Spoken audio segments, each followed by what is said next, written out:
Le 36e Parlement étudiant est très reconnaissant de... Très reconnaissant de quoi, au juste? De quelle reconnaissance? D'avoir une fausse chambre étudiante d'assemblée à l'Assemblée nationale qui fait semblant de siéger, puis semblant d'être élu, puis de voter des faux projets de loi qui seront jamais considérés par le gouvernement du Québec. Mais de quoi êtes-vous donc reconnaissant? D'avoir une fausse reconnaissance puis une fausse parure, hein? Une fausse instance démocratique qui se déploie aux yeux du monde et qui est une faille, une feinte. C'est un mirage à la démocratie. Parce que dans les faits, le gouvernement, il vous écoute pas pantoute, vous autres les jeunes, là. Je dis vous autres les jeunes parce que je commence à devenir moins jeune, mais je suis encore jeune pareil. Puis moi je le sais parce que j'ai passé dans les mailles du filet du Québec, tiens. C'est pour ça que j'ai décidé de créer mon propre parti, le Parti Rose. Ouais, un parti féministe, anti-patriarcal, révolté, homosexuel, anti-homophobie, anti-discrimination, anti-sexisme multigenré de tout genre, tiens. Hey, ça plaît pas beaucoup de monde, un parti de même, hein? Ben, tant mieux. Tant mieux si je plais pas à tout le monde. C'est pas mon but de plaire à tout le monde. Parce que dans la société, autant qu'en politique, on peut pas plaire à tout le monde. Si on finit par chercher à plaire à tout le monde, là, je vais vous dire ce qui arrive pour l'avoir essayé. Avoir essayé de plaire à tout le monde à une certaine époque, pas dire un mot, être timide, fermer ma gueule, essayer d'être beau puis de me taire, de plaire à tout le monde, ben ça marche pas. Ça marche pas parce que quand t'essayes de plaire à tout le monde, tu finis par déplaire à tout le monde. Ouais. Parce que c'est tannant. C'est fatigant quelqu'un qui plaît tout le temps puis qui va toujours dans ton sens juste pour te plaire. Puis qui a pas de caractère, qui est pas capable de prendre sa place, de dire son mot puis d'imposer ses limites.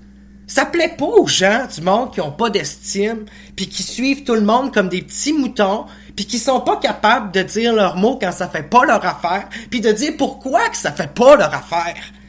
D'avoir un argumentaire puis une réfutation, tu sais, par rapport aux arguments de ton adversaire qui, lui, il a juste à dire que t'es un woke, un pelleteux de nuages, un socialiste de gauche, puis que lui, c'est l'extrême droite hitlérienne, nationaliste, anti-immigration, anti-capitaliste, anti-communiste, anti-tout.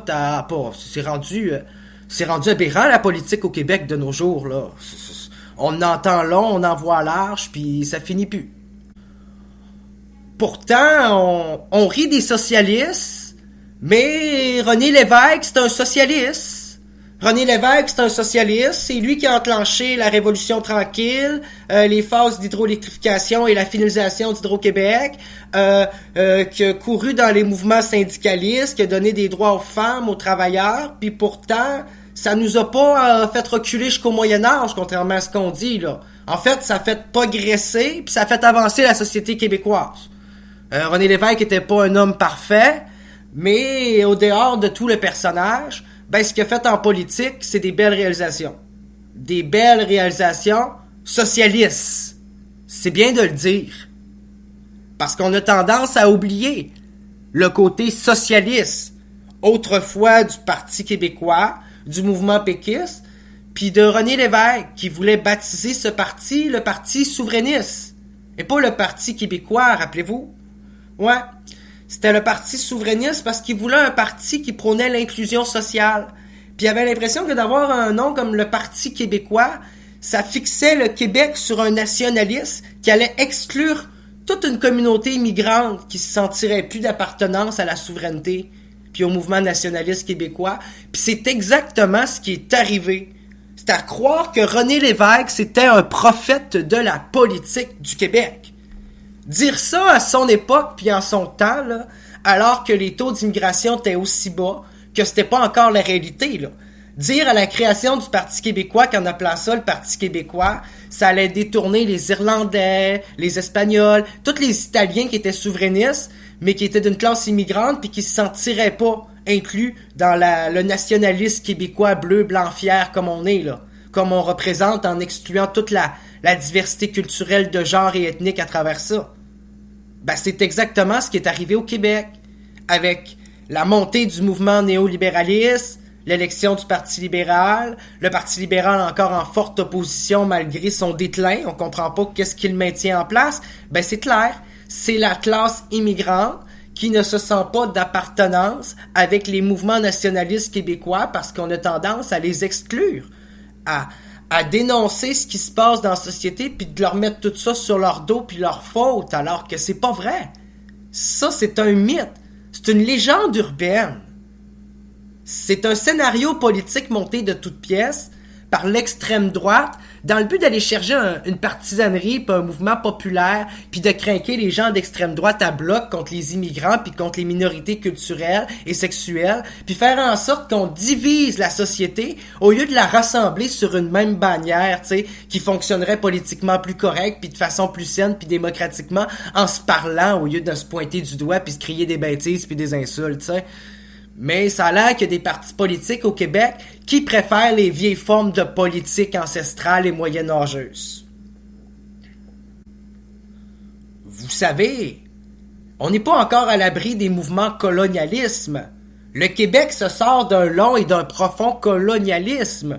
Souvenez-vous qu'on nous a envahis, qu'on a bombardé les plaines d'Abraham, qu'on nous a imposé la religion catholique pour nous contrôler comme un peuple docile qui voulait rien savoir de se révolter contre les English, qu'on a laissé le Dominion contrôler le Québec, qu'on a mis le Union Jack à la tête du Québec, hein?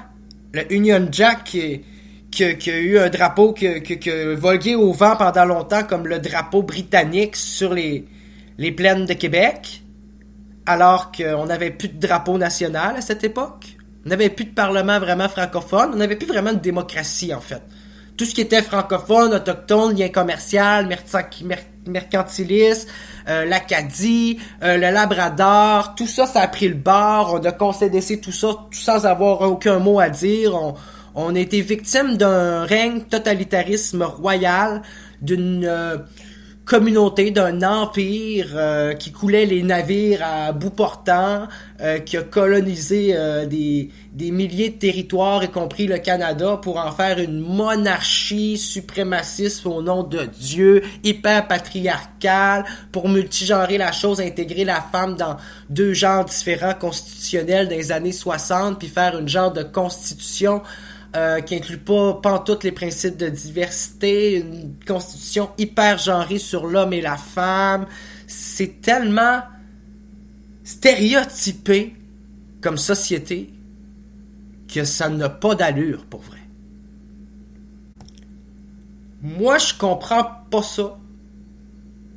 Qu'en 2023, les gens sont pas capables de comprendre les concepts de bisexualité, de bispiritualité, de double genre, de multigenre, les hermaphrodites, les personnes intersexes, multigenrées, asexuées, agenrées. Pourquoi qu'on n'est pas capable d'intégrer la notion du troisième genre, du troisième type à travers l'homme et la femme?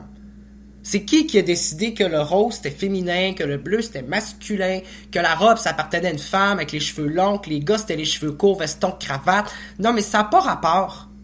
Tout ça, c'est des codes vestimentaires, c'est des stéréotypes, c'est des modes, c'est des modèles de société genrés sur l'homme et la femme hyper patriarcales qui ont été instaurés à une époque où ce que la société était tellement moins avancée philosophiquement puis en termes de conscience, d'éducation, que ça en est dépassé comme façon de fonctionner.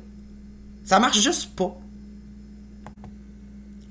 On n'est pas censé imposer de codes vestimentaires dans une société qui est libre puis démocratique. On n'est pas censé instaurer une religion d'État.